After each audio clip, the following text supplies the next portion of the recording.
So now we're going to start talking about angles, which will lead into our discussion about trigonometry. We'll start talking about that some more in our next section, but for right now, let's review what an angle is. And what an angle is just an intersection of two rays. Now a ray starts at a point and goes out like a line. And if we have two rays like that, that forms an angle. Now we have two ways that we can measure an angle. Both ways always start on an initial side and they finish on a terminal side. So let's go over both ways to do this. One way to measure an angle is to measure it counterclockwise. And if you measure an angle counterclockwise, you get a positive angle. Start from the initial side, end on the terminal side, and that would give you a positive angle. Now we use Greek letters to represent angles in math and trigonometry. So that angle I just drew, that's the symbol for theta. You just draw an O and you put a line through it. We could also measure angles clockwise. And when you're measuring an angle clockwise, that's going to give us a negative angle.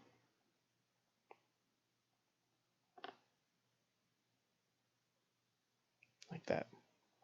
We'll just pick another Greek symbol. We'll use beta. Beta would be negative here because we went counterclockwise. The way that I draw beta is I start from the bottom and make a B like that. So that's how we make angles. Let's talk about different types of angles.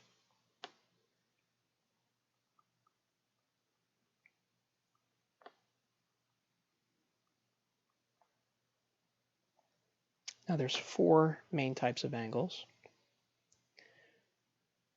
I'm sure you remember these. This angle would be called acute, and it's acute because the angle is less than 90 degrees. A right angle would equal 90 degrees. And of course, whenever we have a 90-degree angle, we always draw a box in there just to recognize that it is 90 degrees. We could have an obtuse angle. An obtuse angle is bigger than 90 degrees.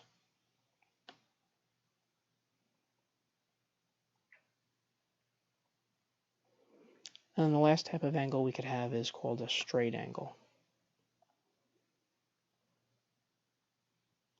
Straight angle is an angle that equals 180 degrees. All lines add up to 180 degrees. While we're talking about 180 degrees and right, 90 degrees, we should also just refresh on what complementary means. Now, complementary angle just means angles that add up to 90 degrees.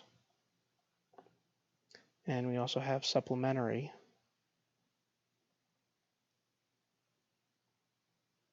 Supplementary angles are angles that add up to 180 degrees. So let's go through a few examples of this kind of stuff. Let's find the measure.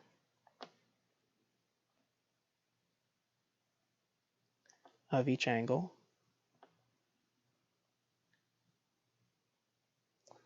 Start with an example that looks like this. We have a 90 degrees here, and this angle is going to be 2x, this angle is going to be 3x. Well, there is a box there, so that means that it's 90 degrees, so those are complementary, which means that when you add them together, you do get 90 degrees. So we get 5x is 90 degrees. X would be 18, I think. Let me just make sure. 90 divided by 5 is 18. But I didn't ask you to solve for x. I asked you to find the measure of each angle. So this angle would be 18 times 2 is 36 degrees. And 3 times 18 would be 54 degrees, which you could also get by doing 90 minus 36. What if I gave you a straight angle?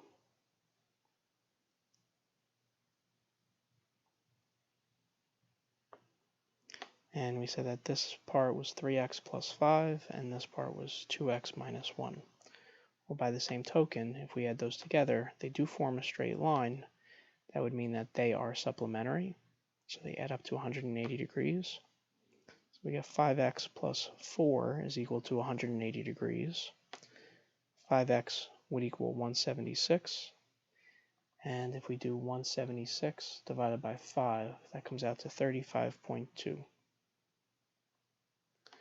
So this first one, if we do 2 times 35.2 and then subtract 1 from that, this would be 69.4 degrees. And if we do 3 times 35.2 plus 5, that comes out to 110.6 degrees. So maybe this isn't quite drawn to scale. It should look something like this. All right, bottom line is that you could figure out these measurements. They are supplementary, so they have to add up to be 180 degrees. And then our last problem. What if I asked you to find the following of 17 degrees? So what if I asked you to find 17 degrees is complement and its supplement?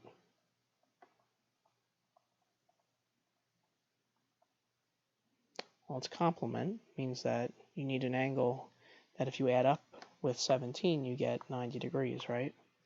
So x plus 17 is equal to 90. So 90 degrees minus 17 is 73. Whenever you're talking about angles, you should get into the habit of using a degree symbol. We are going to be talking about a different way to measure angles called radians. And if you don't put degrees, it means radians. So just get into the habit of putting a degree symbol. Supplement means some angle plus 17 is equal to 180 degrees. So if we subtract 17 from 180, we get 163 degrees. Okay, so let's keep going here. Next, I want to go over how most of our angles are drawn in trigonometry. Most of our angles are drawn in standard position.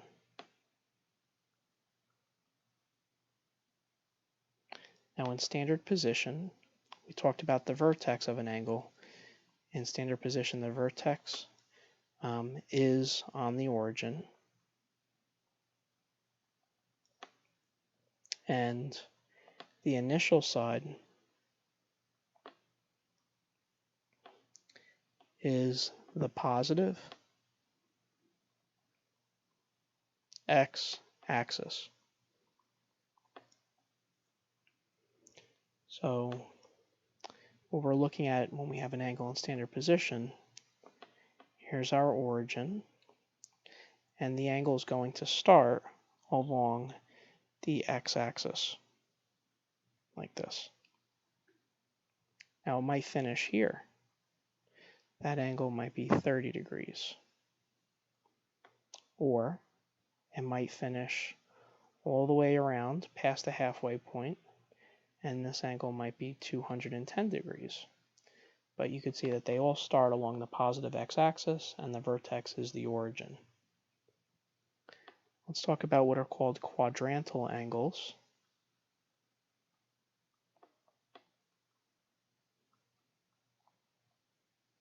You can see the word quadrant is there. And when we're talking about quadrants, quadrants go counterclockwise. So this is quadrant 1, this is quadrant 2, quadrant 3, and quadrant 4. Now when you start an angle, it starts at the origin and uses the positive x-axis. This angle would be 0 degrees. If you make a straight line along the positive y-axis, that angle would be 90 degrees. If you make a straight line with the negative x-axis, that's a straight line, so that's 180 degrees. And you can see we're just keep adding 90 all the way around, right? So we have 90 plus 90 is 180. Plus 90, this would be 270. Plus 90 would be 360. So that's if we go in a positive direction. Let's talk about the negative direction. Instead of going counterclockwise, let's go clockwise. So we'll still start at 0 degrees, but now let's go this way. So this would be negative 90 degrees. Subtract 90 from that. This would be negative 180 degrees. Subtract 90 from that. This would be negative 270 degrees. Subtract 90 from that, and this would be negative 360 degrees. And we could keep going. We don't have to stop there. We can keep, add another 90 degrees to that. You get negative 450 and keep going. But that's how we measure quadrantal angles.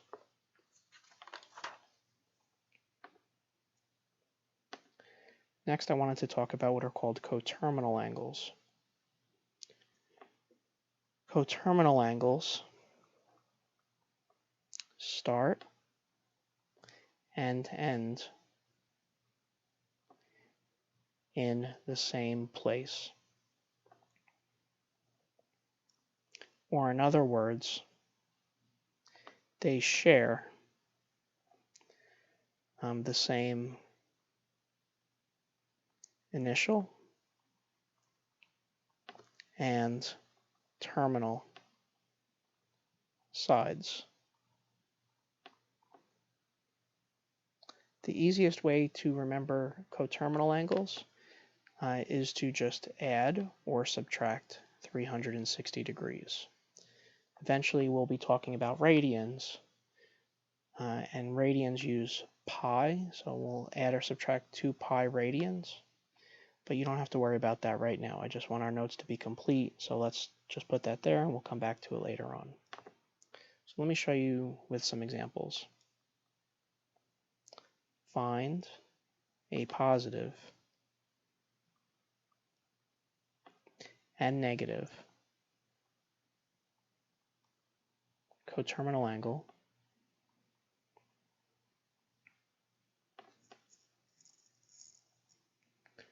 two, and we'll make a chart.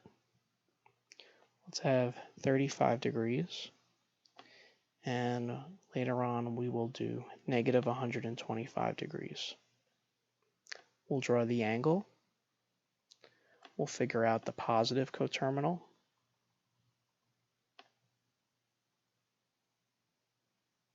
And we'll also figure out the negative coterminal.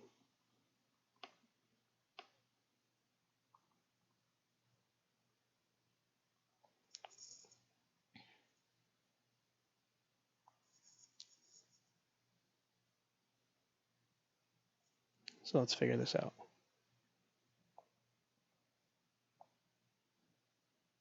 So what does 35 degrees actually look like? Well, we're going to start right here. It's not going to go up to 90. That's too much. So maybe, a little less than halfway. That would be what the angle 35 degrees looks like. That's in quadrant 1. Now, what would be a positive coterminal angle? Okay, so positive. I'll just set up our chart here. Now, a positive coterminal angle, 135 is right here, right? So this is 35 degrees. Now, if we want a positive coterminal angle, we'll start on the same positive x-axis, but we're going to skip that side. We'll do a full circle. So 360 degrees later brings me right back over here. But I have to finish on that side. So you could see I went 360 degrees and another 35 degrees. To get a positive coterminal angle, we took 35 degrees and we added 360 to it. I showed you where that came from. And this would be 395 degrees. You don't have to worry about drawing it out, but I don't just want to tell you something and not have you understand where it comes from. To get a negative coterminal angle, again, let's start and end in the same position. I'll use red for this. We're going to start here and end right here. So we did not make a full circle. We came up 35 degrees short. We almost made 360 degrees, but we came up 35 degrees short. So 360 minus 35 is 325, but because we went in a clockwise direction, that's a negative angle. If you don't want to think about it like that, just use your formula. We're going to take our angle, 35 degrees, and subtract 360. You get the same answer. But that's where it comes from. Now let's take a look at our negative angle. Now negative 125, well, if this is 0 degrees, and this is negative 90, and this is negative 180, negative 125 would be not quite at negative 180, but we are in quadrant 3 here. And that's negative 125. I'll draw that out so we can see it over here.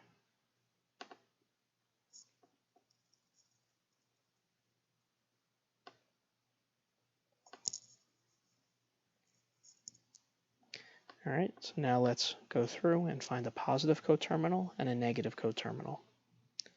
Positive coterminal, let's start here, and it would end right here. So in order to make a full circle, we'd have to go 360 and then back up 125. Another way we could do that is just follow the formula. Take your angle and add 360 to it. And negative 125 plus 360 would be 235.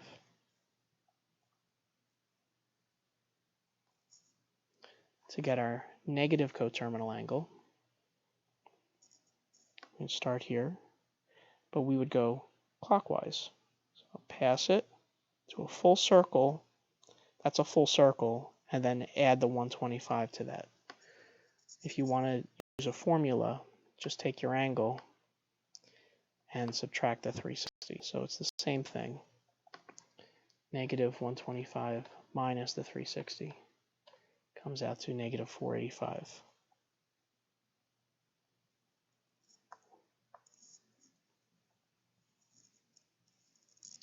That's our discussion on coterminal angles. Just wanted to make sure before we finish up this section that you understand how to name the quadrants.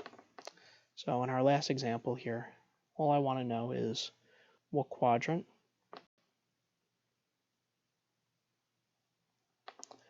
are these angles in.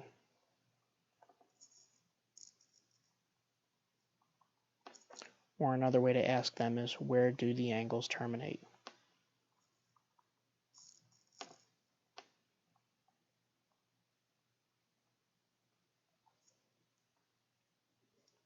So let's take a look. Start with 30 degrees. And I'll do 4. So I'll just set it up. We are going to be doing a lot of these graphing. So just so you know.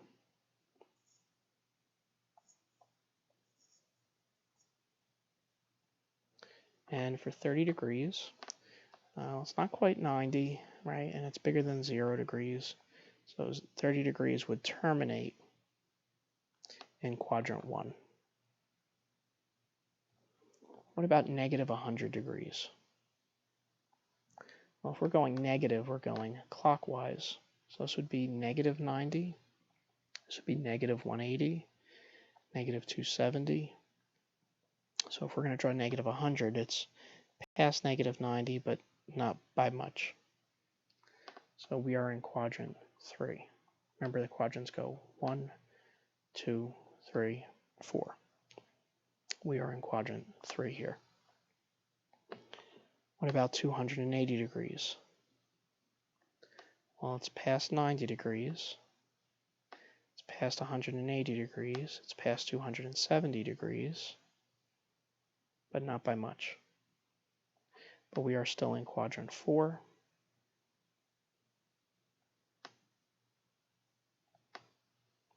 And then for part D, negative 195. This would be negative 90. This would be negative 180. This is negative 270. So let's see where we're going to terminate here.